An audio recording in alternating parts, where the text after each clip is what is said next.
we're going to talk about accounting. But before we get into that, I promise it'll be an exciting conversation. It's not your traditional accounting, not your grandfather's accounting. We're going to talk about artificial intelligence. Before we do that, let's introduce Enrico, and I want to welcome Carlos Ponce, who's joining me from Mexico. Hey, Carlos. Looks like he's having a little technical difficulty. We'll get a hello from him later. Enrico, welcome to the show. Please introduce yourself a little bit. Let's get to know you. Yeah, happy to. So Enrico Palmerino, I'm the CEO, founder of Botkeeper. Prior to Botkeeper, I had founded a company that automated lighting analysis and design. And my biggest headache with that business was the accounting couldn't keep up. So that led me to what's been about an 8-year journey towards trying to eliminate accounting pain for a lot of other people like myself. We just launched at Botkeeper we just published a book, Botkeeper for Dummies. It's an accountant's guide on implementing and deploying AI and machine learning and other automated technologies in their practices. Great, welcome. Hey, welcome back, Carlos. Looks like you had a little glitch there. Yes, exactly. I'm sorry. Thank you. So Enrico, okay, let's talk about Botkeeper. So it sounded as though you were frustrated with something and gave birth to this idea. How did this come about? What is it that you guys do? Tell us a bit about the Botkeeper. Yeah, so the goal behind Botkeeper was there was a problem that we're seeing in the market where the number of accountants, or the supply of accountants, was not meeting the demand for accounting services, and that supply demand gap was actually growing wider and wider every year because new candidates going out for accounting were continuing to decline. Existing accountants were retiring out of industry, but new business formation is growing exponentially. And so Botkeeper's premise was, can we unify the application stack that accountants work within? So average accounting firm to support and do bookkeeping for a client uses 6 to a dozen applications that don't talk to each other. They're siloed. It requires a lot of manual data entry. And if we could unify those applications and make it one coherent single pane of glass platform that had all that functionality in it, marry it with machine learning and AI, we could actually automate a lot of the processing, the accounting, the categorizations, the classifications, the reconciliations, and then even like the dashboards, reporting, analytics, et cetera, and doc storage. And that was the premise for Botkeeper. We started off by supporting a number of direct businesses to prove it out and get the data set and optimize the models.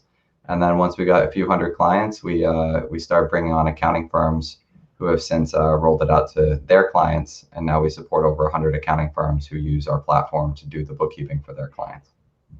Wow, that's the ultimate validation, right? You put an accounting platform in place, and the big consulting, the big accounting firms adopt it.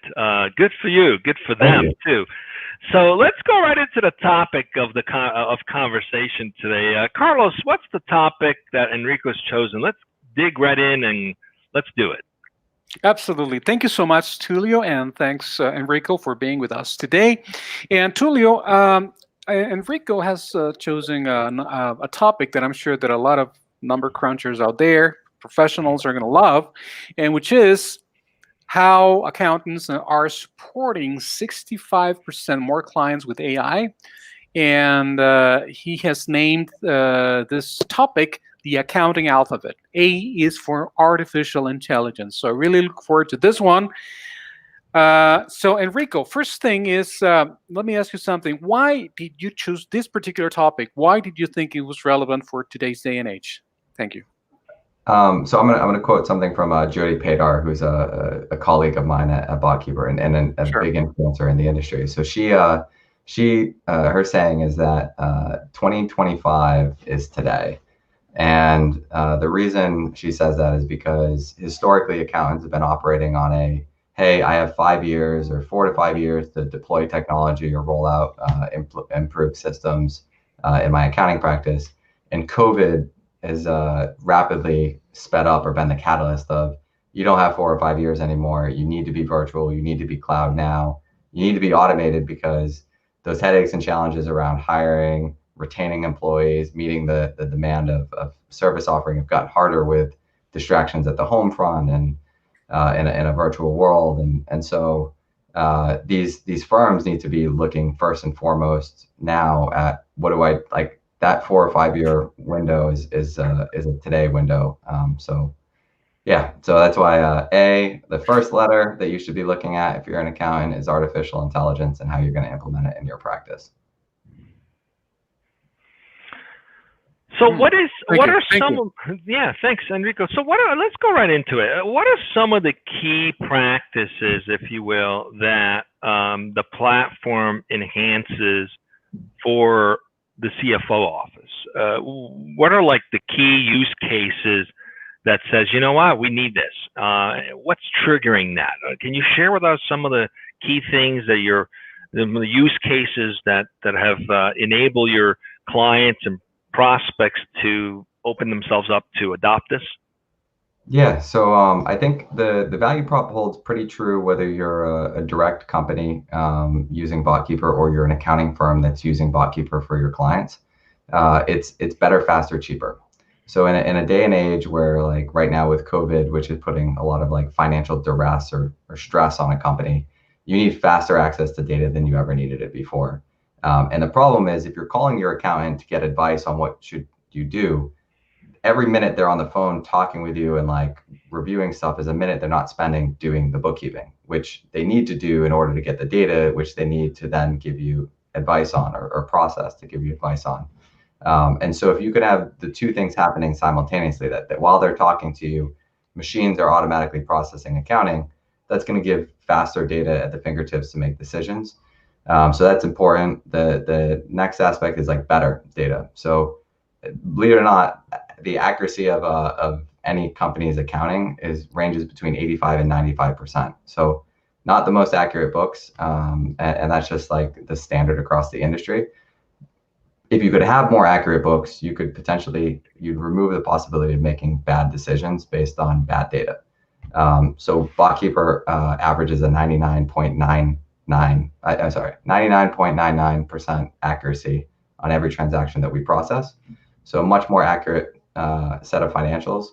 And then cost. So in a land of COVID and a lot of businesses unfortunately got hit really hard and went out of business.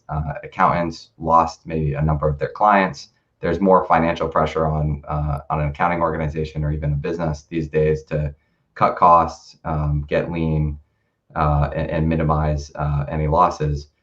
We tend to be anywhere from 50 to 75% less expensive than the traditional means by which you would do accounting. So your existing accounting department or your team of bookkeepers. When you say, I'm sorry, Tulio, just real quick. When you say a traditional means of doing accounting, what are you? Can you please elaborate on that? I'm assuming that it's the human side of the equation, but if you can elaborate a little bit, and then I would ask you then, how do you think this particular aspect could be somehow either affected or transformed by AI or by technology? Yeah, so I think traditionally you relied on an army of people doing a lot of manual data entry. If you survey accountants, they'll tell you that they spend at least 90% of their time processing accounting transactions and only 10% or less of their time actually reviewing the data to analyze it or give any sort of like advisor or consulting on it. Now, when you go to school to be an accountant, you're learning the exact opposite ratios. You're learning how to interpret the data and process it and advise, and then you get into the real world and you're like, I spend none of my time doing that. Now that manual entry, because it's so heavy as a percentage, is a pretty expensive thing to do, and the only way to get it done is with a lot of humans. And there's a lot of humans doing a very robotic task who would prefer to be doing a very human task like critical thinking and advisory. And the critical thinking and advisory is what their clients are demanding from them, but they can't give that to them until they do the processing. So it's this like catch 22. And Botkeeper allows the accountant to, if we can flip that ratio on its head, where you spend 10% of your time reviewing the work that Botkeeper fulfilled for you, and 90% of your time actually analyzing, processing, advising, consulting, supporting, doing customer service. It's a better engagement for your clients. It's a more profitable engagement. You can generate more revenue on it, and your accountants are a lot happier and likely to stay with your firm a lot longer. Absolutely. Makes sense. Thank you, Enrico. So I'm No sorry, Yeah, problem. Tulio. so Please, back to so you. yeah, no, so accountants always, there's this rap about being a bean counter, right? Because of all the time spent bookkeeping the data, but a lot of times what you don't see is they're incredibly analytical, strategic minds that are behind a lot of accountants, right? So what I'm hearing is they'd probably rather spend their time using that strategic, quantitative mind to make recommendations, better business decisions, than doing the mundane bookkeeping process. But my question is, how does this improve the bookkeeping? Isn't that a manual thing? How is that changing how you do the bookkeeping? So these days, a lot of those data sources actually are digitally accessible. So if like historically, or even so the way that bookkeeping is done today predominantly involves a business owner sending a bunch of bank statements to an accountant, who then goes through and enters or keys it in, or they connect like the bank to QuickBooks, and the accountant has to like look at every digital transaction and categorize and classify it manually accordingly, and then also perform a reconciliation, make or enter accruals. Because the data lives in digital form, and because there's you can, through volumes of data and patterns and recognition that machines are really good at doing, humans are good at doing it too. It's just it takes a human, years of seeing those patterns to like pick up on them. So like better accountants have likely supported more clients or have supported bigger clients and therefore seen more transactions. So it's the same sort of effect. It's just a machine, whereas a human has only the ability to retain so much data. A machine has the ability to retain like an infinite amount of data essentially, and see patterns across that data in a way that just humans can't.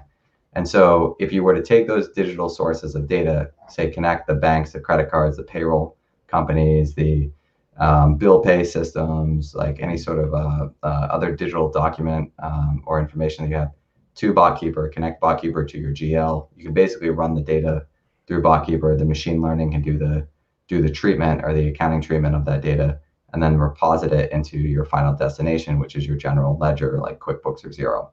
And now you allow the human to be reviewing the process data or the process bookkeeping, making some complicated entries or the month-end journal entries or adjustments or say like complicated prepaids or accruals, but really spend time looking at the data, maybe daily, because this is happening all the time. It's not month-end processing. Or at least at the end of the month, be looking at that and not be scrambling, trying to close the books only to like begin the rat race all over again and do it for the next month. So yeah, a lot of it's access to data, and it's the fact that like we're in a much more digital world these days that lends itself very favorably to machine learning and AI. Okay, so digitize the flow of the data. Got it. Do as much as you can to remove the penny cash aspects of things, especially for field organization. Give them credit cards, whatever you need to do to digitize it so you can get access to that data. And then the system synthesizes and makes it accessible. So you mentioned something about being able to then use it to do analytics on the data. Does this now provide the sort of CFO in a box, if you will? I hate to oversimplify like that, but essentially, if I'm running sales, I could do an analysis right on the data, or do I need to still go to a finance person who's going to put together the reports? What kind of speed? You talked about speed, right? You talked about accuracy. We dealt with that. Then you talk about speed. What kind of improvement do I get across departments in an organization by using this? Do I still have dependency in the finance department, or do I become empowered to do some stuff myself? How does it work? I mean, I think you definitely empower people to be more self-service, but just like you would never say to a CFO, well, hey, now you've got Salesforce deployed and some great sales data, we don't need the VP of sales anymore. We're all good. So the human aspect of accounting is extremely important. The machines do a great job at processing high volume basic work, but the critical thinking really involves that individual, that CFO or accountant, who has seen a lot of scenarios, a lot of circumstances, and has seen unlike circumstances, but can draw the parallels between the two of them. Machine learning and AI is not good at drawing parallels between unlike data sets. So if you can give that CFO all the data, the P&L statements, the balance sheets, the cash flows, the process transactions, and you can let them go to town analyzing it and looking at the different ratios and picking up on the fact that, like, hey, if we continue down this trend, we're not going to have the cash position that we need to buy the inventory we need to make the sales that we're expecting to hit and, end of year. That's kind of the goal. That's where, like, the machine comes in play, is to just enable the humans to do more. Like we have like a bunch of shirts printed that say, "My bot lets me be more human," is kind of like the way we think about it. Yeah, I like it. I think there's often the misunderstanding that AI or software will replace certain people and functionality. It's not intended to do that, right? It's really intended to make them smarter and faster, and also to allow things that you normally couldn't do unless you had an army of people to do it, especially when you're doing multiple permutation and analysis. And so I'm with an army of people, because you got inherent human error and right. like just the throughput and the processing. AI should really stand for augmented intelligence, not artificial. Like, you're not going to replace a human in the fullest capacity. Like, you can just make. I like that. It's the first time I ever hear of it. It's like augmented intelligence. It's definitely a very good substitute for artificial, and it makes him even more human. Has more human appeal, right? I like it. I think we should push that and make an hashtag and change the artificial to augmented. Yeah, exactly. We're trying to change the definition of SaaS too, because I think, like, these days, like, people don't want just another software product. They want service and they want a solution. So I think SaaS, instead of software as a service, should really stand for service as a software. You're delivering it and all the benefits of software, but you get the full human software combination. I think you need to be calling the Gardeners and all these other analyst groups and just push these changes. I think they're brilliant. So speaking of changes, I know one of the biggest challenges organizations have is managing their line of credit, specifically when it ties to managing inventory to sales and forecasts, right? That's a very manual intensive process that takes up a lot of time in figuring out how much orders we have coming in, book sales, inventory to push out product, and do we have the money to make this happen? And they're constantly juggling with the banks the lines of credit to make these things happen. Any hope in automating that with a technology like this, where a bank could open itself up to say, hey, we can trust the system to determine exactly when there's a need for an additional line of cash to support this purchase order that's come in? Any goals to enable some of those capabilities? So I think, like, the tough thing is, a lot of that then comes into, you're starting to, like, breach or extend beyond what a machine's really good at doing, and where, like, the human should come in. Because just like with forecasting, anything, you need the best forecasts are going to be done by people who have a really good understanding of, like, the market, like what's coming down the road, what prospects are we talking to that we think might potentially convert, how are we feeling about, like, the year, our overall traction, the marketing strategy that we have in place, like, so on and so forth. And so I think, like, for me, that, like, those are a lot of contextual data points that are qualitative and quantitative. Machine learning and AI is really only good at the quantitative aspect. So it's like, how do you give the person who wants to create the forecast as much data as possible and as organized a form as possible, so that they can create that forecast as well as they ever could, and as quickly as they ever could, without having to, like, search or look up the data, or be basing it on a lack of or inaccurate data. So it's when you start dealing with the complexities that you're describing, I think, once you get into the complex, like, you're back in human territory. Like, if you're in basic, and the complex problem of basic is simply quantity, and how do I organize or understand or process a sea of data? Okay, that's something complicated a machine can do, but it's really not complicated. It's just a mass quantity of basic. I love how you've humanized the technology and how you refer to it. I think a lot of startups and companies in the AI space are making these lofty promises that the technology is going to automate everything, and essentially you can just show up at the office and have coffee all day and do nothing because the machine's doing it. And that could be the farthest thing from the truth. We're not talking about, like, AI 50 years from now. But I love the idea of augmenting intelligence and providing support for really bright, smart people who normally could figure this stuff out, but could do it now in much shorter time frames and in the speed necessary to maintain competitive edge.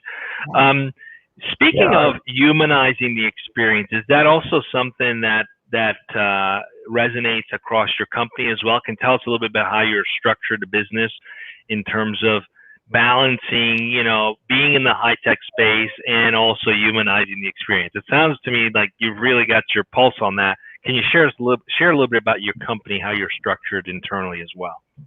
Yeah, I think philosophically and culturally, our company mantra or belief is that we're not here to try to disrupt a sector. We're trying to enable it. So we're not trying to put accountants in the industry out of business. We're trying to, if anything, just make them better and let them do their jobs better.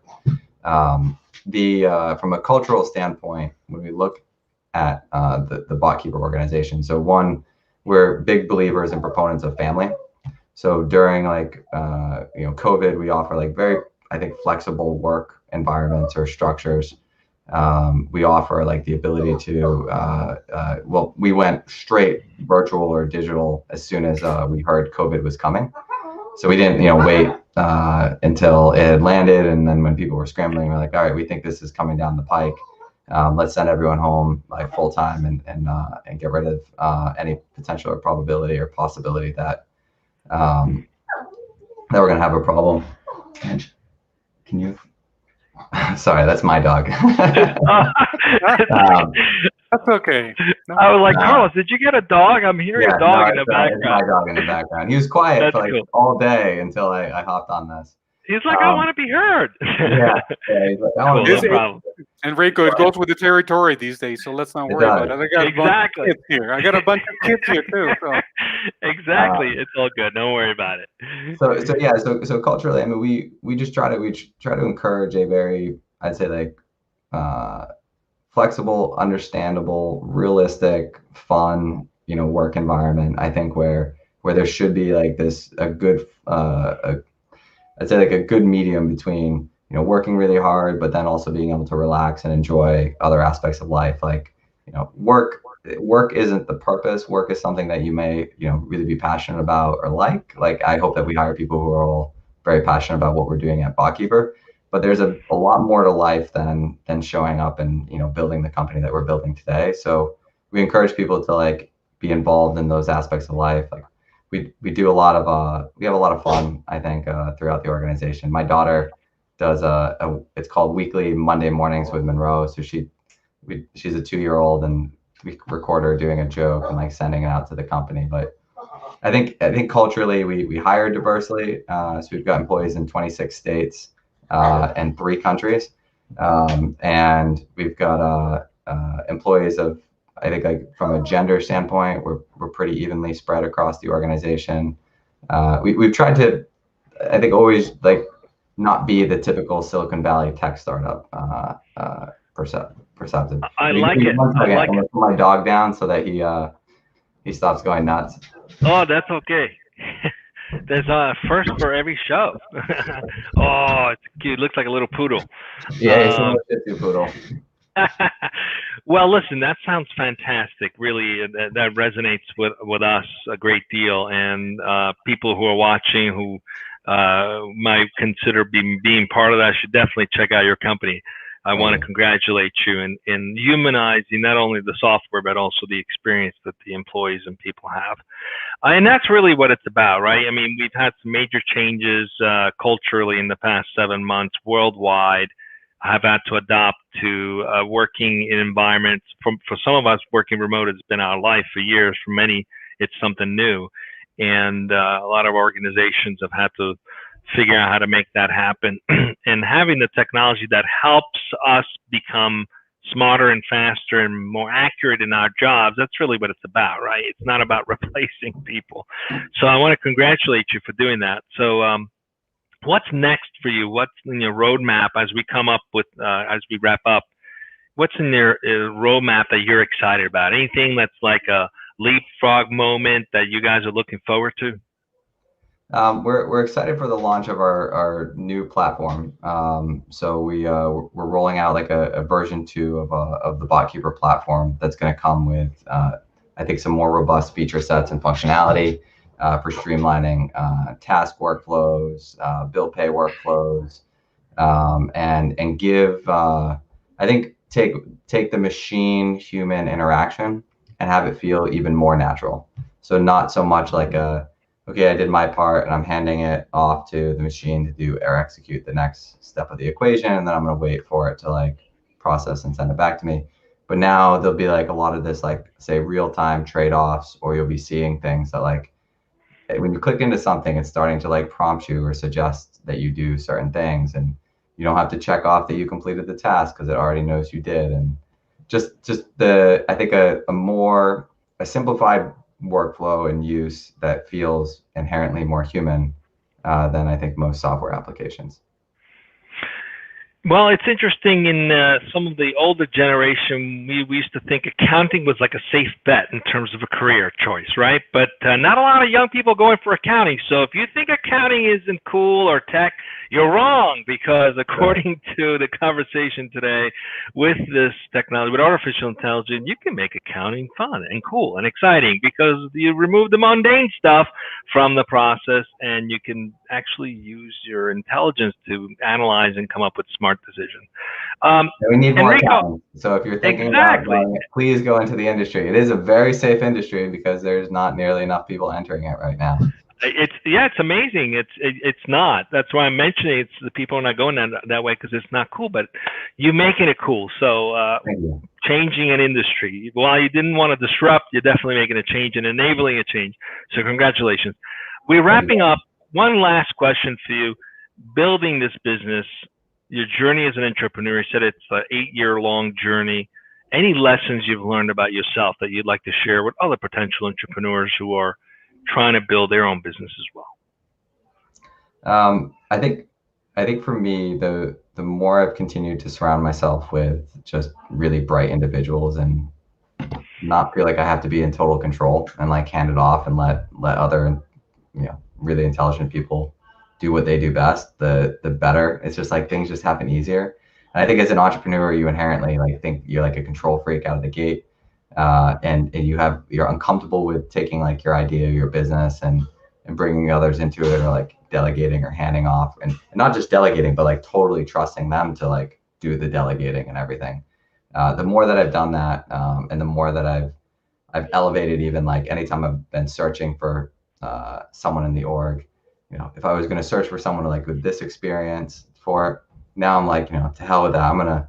I want someone that's like, been to the moon and back, and has that ridiculous resume, and has seen like so many different things, because it just makes life so much easier. Like they have a playbook already, they can run it, and I learn so much from them, and it makes like as the company keeps growing and we become bigger, and we have to like be more protocol-y around updates or improvements that we make, because you don't want to break things when you have as many clients as we do. The learning is still there from the people around you, and that's invigorating.